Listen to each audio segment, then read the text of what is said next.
지역교회는 어떻게 선교를 할까요? 교회는 성도들 중에서 특별히 선교에 대한 부르심이 있는 헌신자를 발굴합니다. 선교 헌신자 캠프와 같은 동원 프로그램을 통해 발굴된 선교 헌신자는 선발과 허입의 과정을 거치게 되고 단기 또는 장기 선교사 훈련을 받게 됩니다. 언어훈련, 타문화 훈련, 신학훈련을 받고 난 뒤 파송지를 결정하는 단계를 거치게 됩니다. 이후 선교단체와 교회는 선교사 파송식을 통해 선교사를 사역지로 보내게 됩니다.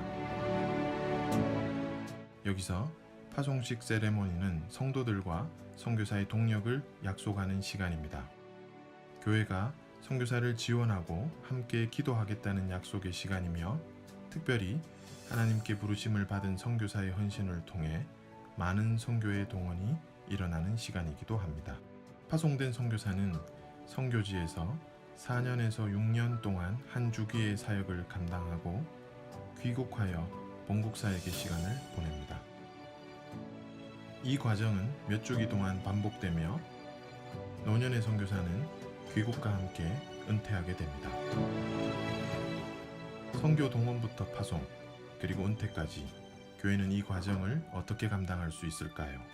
많은 선교사를 파송하고 파송된 선교사를 지원하고 관리하는 일은 지역교회만의 일이 아닙니다. 건전한 여러 선교단체들과 함께 동역해 나가야 합니다. 특별히 선교 동원의 영역에서 좋은 강사를 제공하는 역할은 선교단체의 몫입니다. 교회는 여러 동원 프로그램을 만들고 성도들이 선교에 참여할 수 있도록 돕습니다. 선발과 허입의 과정은 선교단체와 교회가 각각 진행해 나가고 장기 선교사 훈련의 과정은 선교단체가 감당합니다. 지역교회는 LMTC와 같은 선교 훈련 프로그램을 진행하고 단기 선교, 특히 국내 외국인 사역 훈련을 통해 성도들이 선교를 배우고 함께 참여하도록 만들어갑니다. 헌신된 선교사를 파송하는 일과 파송된 선교사의 책무를 관리하는 일은 선교단체와 교회에 있어 중요한 사역입니다. 필드에서 한 주기 사역을 감당한 선교사는 안식년을 통해 재교육을 받기도 하고 본국 사역의 시간을 보내기도 합니다. 노년의 선교사는 귀국하여 은퇴하게 되는데 이 전 과정에 있어 교회는 멤버 케어 사역을 진행해야 하고 또 이 전 과정에서 교회는 선교사를 위해 그리고 선교를 위해 기도 사역을 해야 합니다.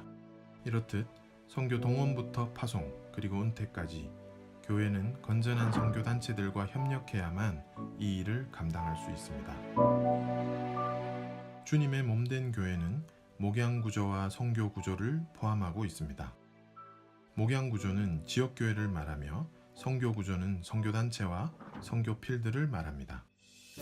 초대교회 시절 지역 교회인 안디옥 교회가 선교단인 바울과 바나바를 파송하고 돌본 것과 같습니다. 특별히 지역교회 안의 선교회는 전문성을 가진 선교단체와 협력하여 선교 필드에 나가 있는 선교사들을 돕고 관리하는 역할을 감당해야 합니다.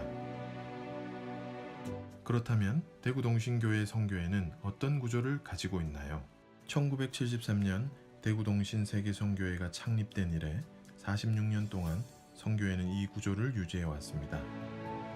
선교회 총회 안에 회장단, 임원팀장회, 실행위원회를 구성하였습니다. 지역교회가 적은 인원이었을 때부터 모든 교인이 선교회 회원으로 의사결정에 참여하고 실행에 동참하였습니다. 그러나 최근 동신교회가 부흥과 성장을 경험한 후 현재 교회의 크기와 상황에 맞는 의사결정 구조를 만들고 또 실행 구조를 강화할 필요성들이 대두되어 조직을 개편하게 되었습니다.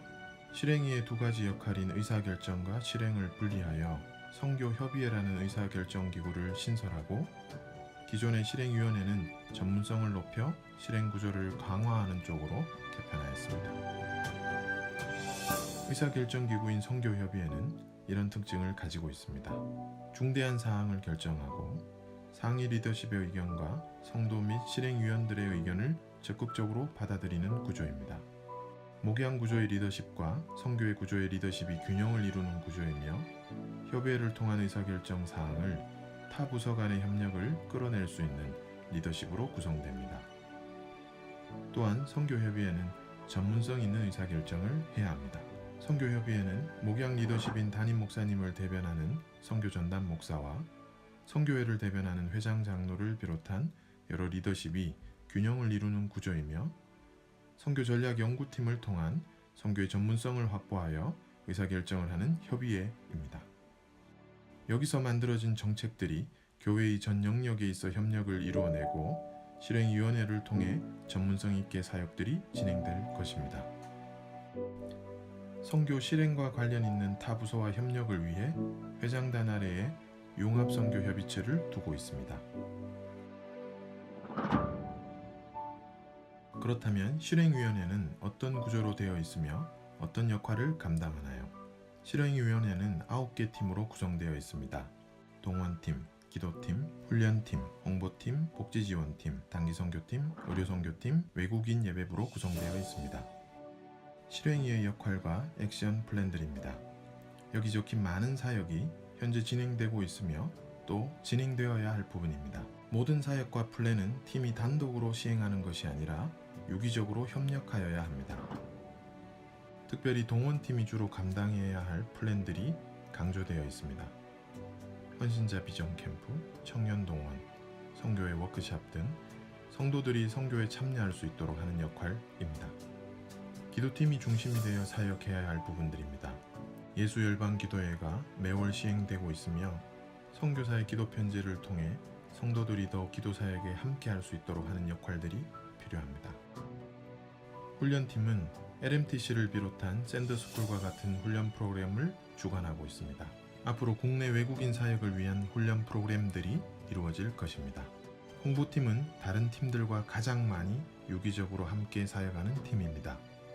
잘 만들어진 미디어물은 선교에 있어 어떤 메시지보다 더 큰 힘이 되고 있습니다. 홍보팀을 통해 선교사와 성도들의 간격이 좁아지고 동원과 헌신이 이루어집니다. 복지지원팀은 멤버 케어 사역을 감당하고 있습니다. 선교관을 통해 안식년 선교사를 지원하고 MK와 MP를 위한 사역들을 진행해 가고 있습니다. 선교사 디브리핑과 같은 보다 전문적인 케어들이 앞으로 시행될 것입니다. 동신교회는 한 해 20여 개 팀의 단기 선교와 비전 트립을 진행하고 있습니다. 보다 전략적이고 보다 지속적인 단기 선교를 위해 단기 선교 훈련과 정책들이 만들어질 것입니다. 단기 선교를 경험한 성도들이 선교에 헌신하는 데 아주 중요한 역할을 감당하는 팀이 단기 선교 팀입니다. 의료 선교팀은 국내 외국인 진료와 해외 의료 단기 선교를 진행하고 있습니다. 유동 선교의 시대를 사는 요즘은 외국인 예배부의 사역이 더 중요해지고 있습니다. 중국, 베트남, 러시아 예배부를 통해 국내 외국인 사역이 진행되고 있으며 앞으로 좀 더 전문적인 사역을 위해 국내 외국인 사역 훈련 프로그램이 진행될 예정입니다. 9개 팀으로 구성된 선교 실행위원회가 이와 같은 역할을 잘 감당하기 위해선 지역교회 선교회는 특별히 전략 공동체가 되어야 합니다. 그리고 전략 공동체가 되기 위해서는 먼저 학습 공동체가 될 필요가 있습니다. 이상 교회와 선교, 지역교회 선교 로드맵이었습니다.